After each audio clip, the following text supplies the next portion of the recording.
Let's talk about comebacks. We love them, don't we? The fallen hero who rises again. The underdog who gets knocked down and gets back up. The public failure who redeems themselves. We love the montage, the gritty determination, the triumphant return. We think the comeback is powered by grit, by sweat, by sheer, unbreakable will. And sure, that's part of it. But we're missing the secret ingredient, the one that makes the comeback not just a return, but an evolution. It's not the armor. It's not the perfectly crafted, I'm fine facade. It's the exact opposite. The secret weapon is vulnerability. I know, the V word. It makes us flinch. It sounds like weakness, like losing. When you're face down on the mat, the last thing you want to be is vulnerable. You want to be invincible. But that's the trap. Think of your lowest moment. The failure that gutted you, the mistake that cost you, the heartbreak that hollowed you out. What was the first thing you built? A wall, a story. It wasn't my fault. The market shifted. They just didn't understand. We armor up. We protect the wound at all costs. And in doing so, we seal the infection inside. That wound, untouched by air and light, just festers. It becomes a story we have to defend. A weakness we have to hide forever. That armor becomes the weight that keeps you from ever truly getting up. Vulnerability is not the fall. It is the courageous act, after the fall, of looking at the broken pieces and saying, okay, this is what's real. It's admitting to yourself first, I am hurt. I am lost. I messed up. I don't have the answers. That admission is a release of pressure. It's taking off the 50-pound pack of pretense you've been carrying. Suddenly, you can breathe. And that's where the magic starts. Because vulnerability is not an endpoint. It's a bridge. When you are vulnerable truly, authentically vulnerably, do three transformative things. First, you become teachable. When you're pretending to have it all together, you can't learn. You can't accept feedback. You're too busy defending the fortress.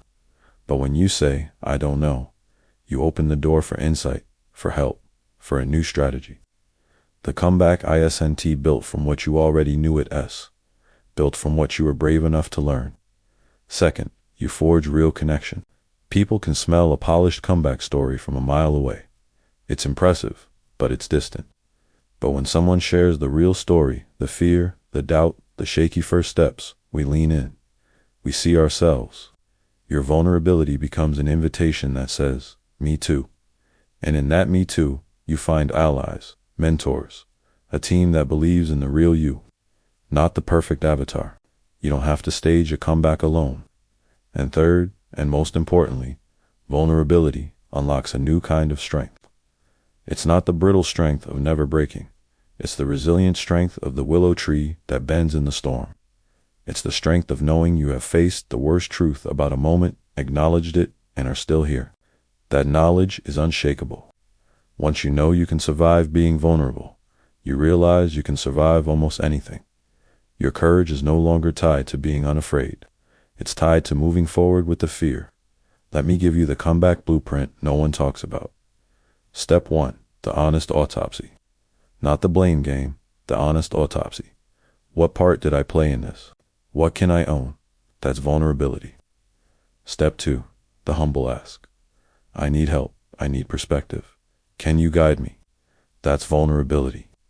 Step 3, the public try.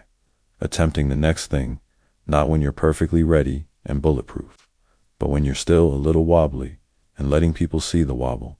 That's vulnerability. That's how trust is rebuilt. That's how character is forged. That's how a comeback becomes a story that inspires, not just impresses. So the next time you get knocked down you will, because that's life. Don't reach first for the armor. Reach for the courage to be vulnerable. Touch the wound. Name it. Share it. Because inside that cracked open space is where the light gets in. It's where connection gets in. It's where your new, more authentic, more powerful self begins to grow. Your greatest comeback won't start with a roar of defiance. It will start with a whisper of truth. This hurt, and I'm still here. That whisper is the most powerful sound in the universe. It is the sound of the lock clicking open. Armor keeps you where you are. Vulnerability moves you to where you need to be. Choose the secret weapon.